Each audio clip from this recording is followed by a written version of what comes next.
시대순 하나님 나라 관점으로 보는 성경개관 제 마지막 날 90일차입니다. 오늘 성경의 제일 마지막 책 요한계시록 12장부터 22장까지 이렇게 마지막을 봅니다. 요한계시록의 하나님 나라 관점으로 보는 주제 같이 읽습니다. 하나님 나라의 완성. 완성입니다. 뒷부분에 보겠지만 그냥 성경을 간단하게 보자면 창세기를 통해서 하나님의 나라가 시작되었고요. 그리고 아담의 죄악을 통해서 하나님의 나라가 이제 인간의 죄로 말미암아 깨지기 시작을 하고 그 깨어진 하나님의 나라를 이스라엘 민족을 통해서 회복하시려고 하셨는데 이스라엘 민족은 성공했나요? 실패했나요? 실패했습니다. 그래서 결국 실패한 하나님의 나라를 다시 완성시키기 위해서 예수 그리스도를 보내셨고 예수 그리스도께서 하나님의 나라를 시작하셨습니다. 자, 예수님에 의해서 하나님 나라가 씨앗이 뿌려졌다. 즉 시작되었다. 이게 중요합니다. 여러분 지금 우리는 하나님의 나라가 시작되었는데 아직 완성되지는 않았지만 하나님의 나라가 최종 승리가 보장되어 있는 이 시대를 살고 있다는 것, 이것이 굉장히 중요합니다. 이것이 기독교 신앙의 핵심입니다. 그리고 요한계시록에 나오는 것처럼 개인적으로는 인간의 죽음을 통해서 하나님의 나라의 개인적 완성이 되지만 전체적으로는 예수 그리스도의 재림을 통해서 하나님의 나라가 완성이 됩니다. 그 하나님 나라의 전 인류적 완성을 기록한 책이 요한계시록입니다. 네, 이것이 중요합니다. 하나님 나라의 전 인류적 완성을 기록한 책 요한계시록입니다. 어떤 신비적 미래에 있을 무슨 예언 이게 아니라 하나님의 나라는 결국 그 요한계시록의 그 6장부터 19장까지 나오는 엄청난 싸움, 악한 세력과의 싸움을 통해서도 결국 요한계시록 20장, 21장에 나오는 것처럼 결국 하나님의 나라는 승리하고 완성된다. 그리고 우리는 주의 재림을 기다린다. 라고 하는 것, 이것이 결국 요한계시록이 쓰고자 하는 결론적인 내용이다라고 볼 수 있습니다. 요한계시록에서 가장 어려운 것이 6장부터 16장까지 진행되는 심판 시리즈가 있습니다. 즉 인심판, 나팔심판, 대접심판. 이것이 이제 막 복잡하거든요. 그리고 어려운데 그냥 한마디로 얘기하자면 예수 그리스도와 악한 세력과의 싸움이 이렇게 점점 심하게 진행이 된다. 점진적으로 진행이 된다라고 하는 것으로 한마디로 얘기하면 될 수 있겠고요. 이런 그 악한 세력과의 싸움, 이 악한 세력과 예수님과의 싸움이 이렇게 그 반복이 되면서 계속 진행이 되지만 결국에는 주님이 승리하신다라고 하는 것, 이것이 이제 이 책에서 말하고자 하는 내용입니다.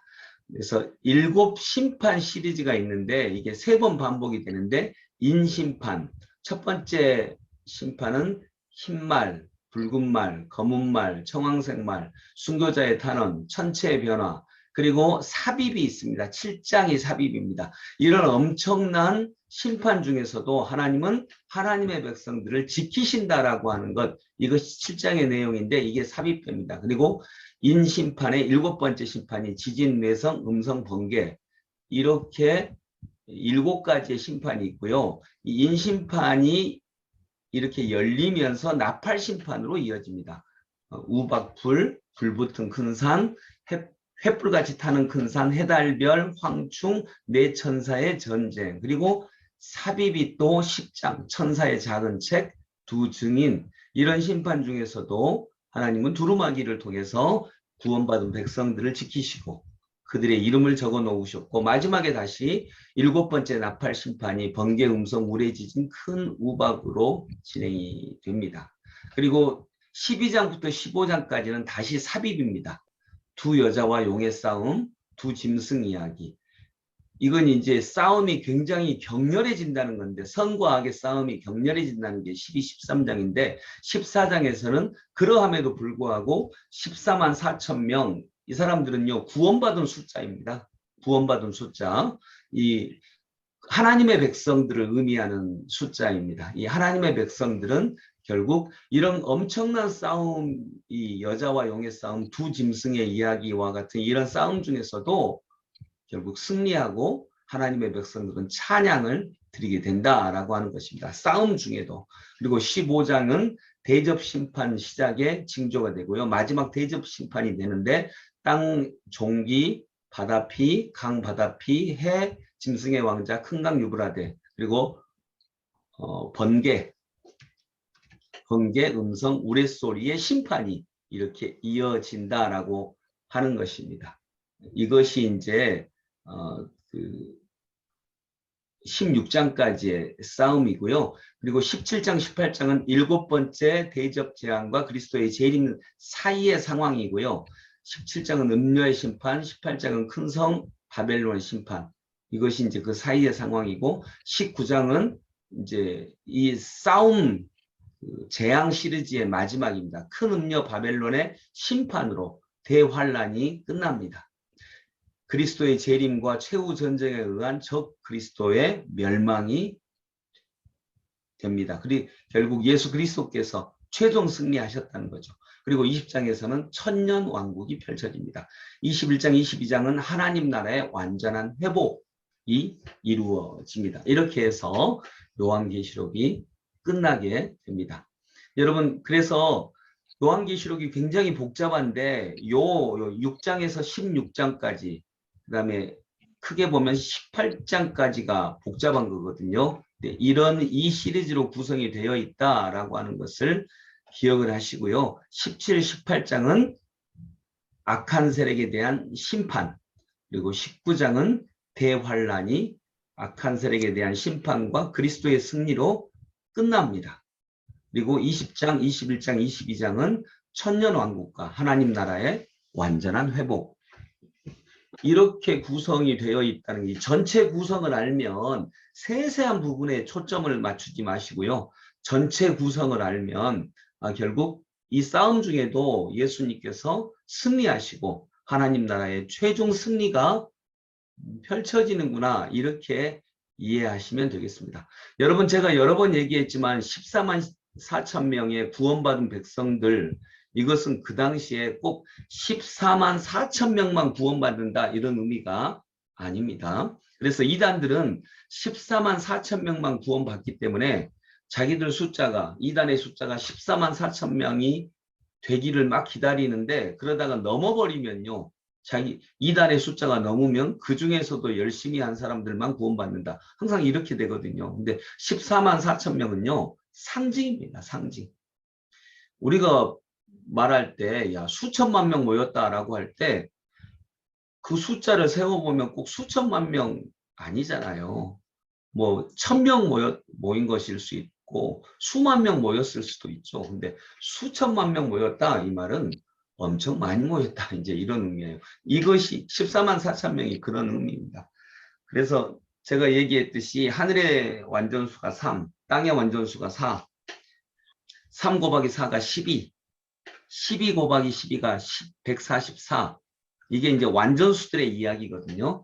12 곱하기 12가 144. 거기에 많다라고 하는 의미를 가진 1000을 곱하면 14만 4천 명입니다. 이것이, 그래서 14만 4천 명은요, 그냥 그 당시에 이스라엘에서 이해되기로는 많은 숫자, 굉장히 많은 숫자, 그러니까 그리스도를 믿는 모든 사람들이, 아주 많은 사람들이 그리스도를 찬양하게 되고, 즉 최종 승리, 예수님이 악한 세력과 싸움에서 승리하실 때 구원받게 된다라고 하는 것, 많은 수가 구원받게 된다라고 하는 것입니다.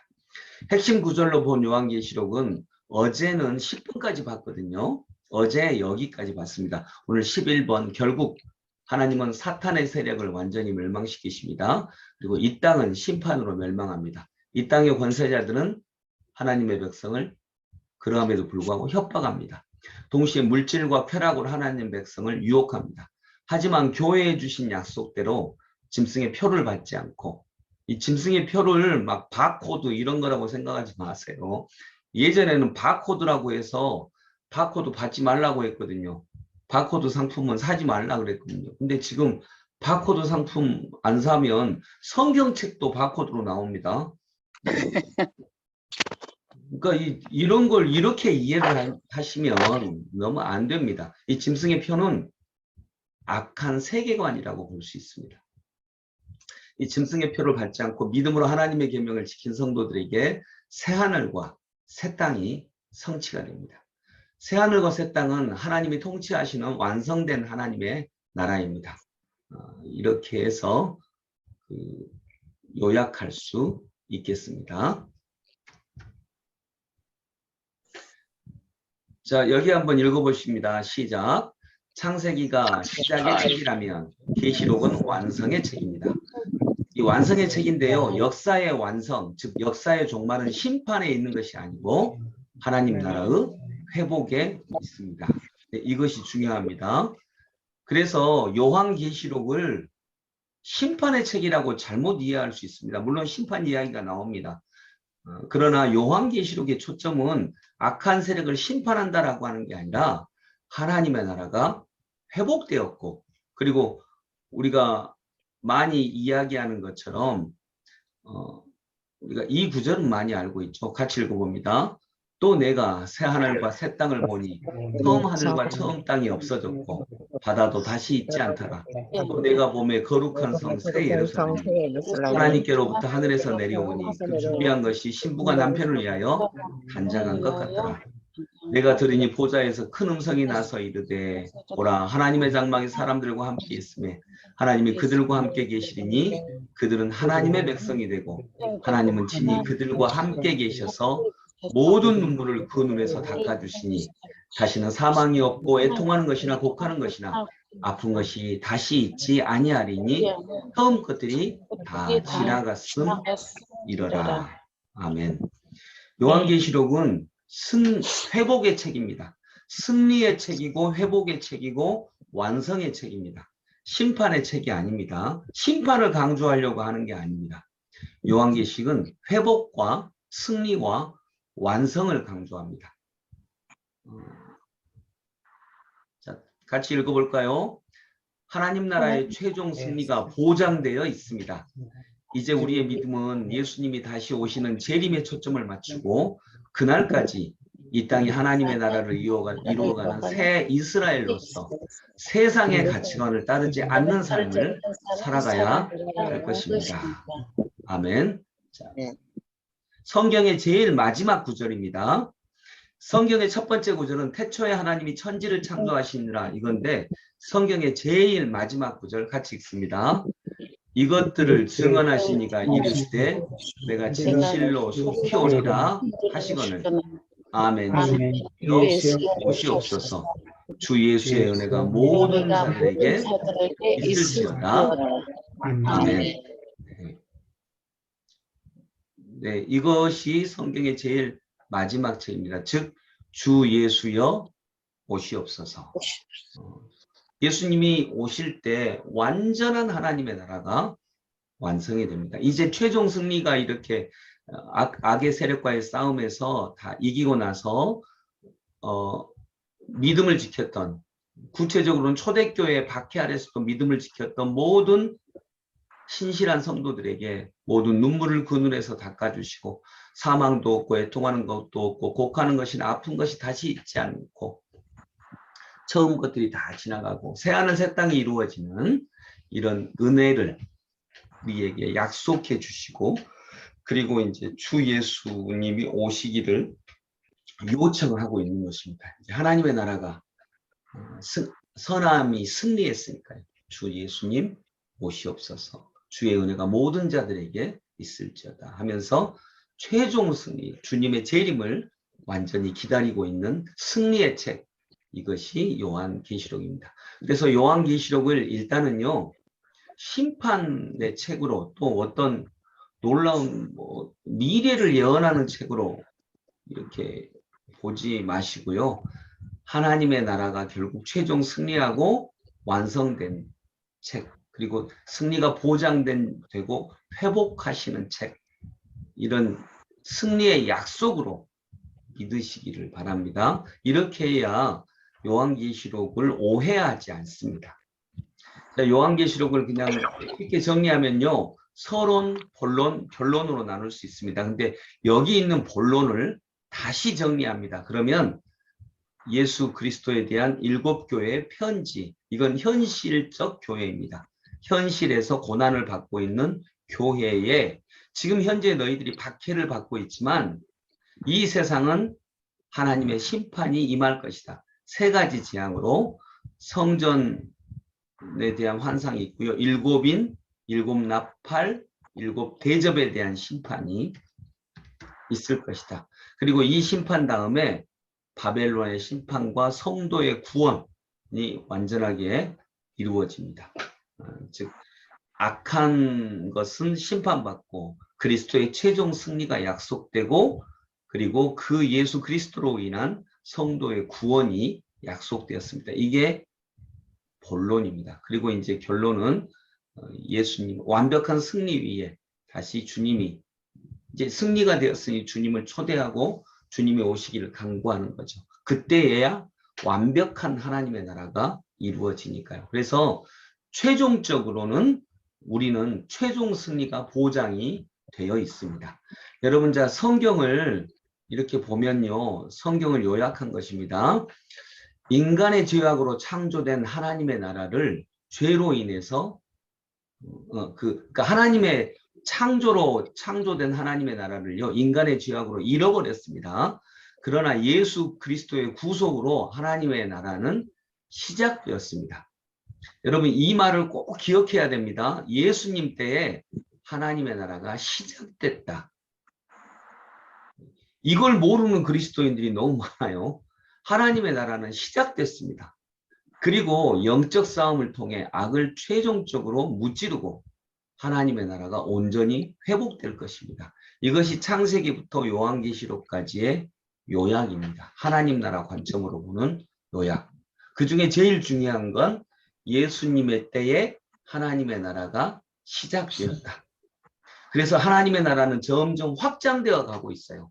그리고 최종 승리가 보장된 싸움을 하고 있고 주님은 이런 선과학이 싸워가고 선과학이 공존하는 세상 속에서 우리를 나를 따라오너라. 내가 너를 하나님 나라, 하나님 그 사람을 낳는 어부가 되게 하겠다고 우리를 하나님 나라 사역에 동참시키십니다.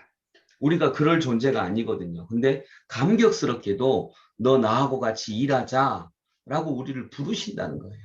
그리고 우리와 함께 일하시면서 하나님의 나라가 점점 확장되어 가고 예수 그리스도의 재림으로 최종 이루어집니다.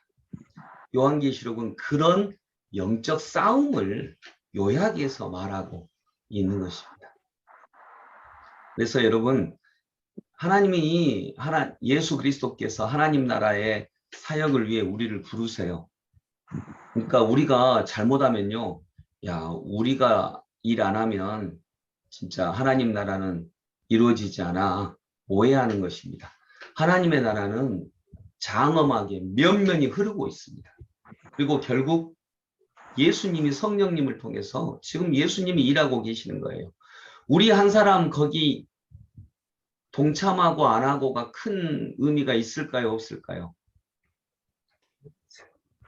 나에게는 엄청난 의미지만 전체적으로 보면 큰 의미가 없습니다. 내가 동참 안 한다고 해서 하나님의 나라가 이루어지지 않는 것이 아닙니다. 우리는 그 장엄한 싸움에 아주 일부분, 나 없어도 하나님의 나라는 이루어집니다. 근데 감격스럽게도 주님이 우리를 찾아오셔서 야, 여기 같이 가자라고 불러주시는 거예요. 이게 너무 큰 은혜죠. 그러니 우리는 주님이 불러주실 때 감격해야 되는 것이지 내가 안 하면 하나님 나라 안 이루어져. 이것은 오해입니다. 내가 안 해도 이미 승리는 보장이 되어 있습니다.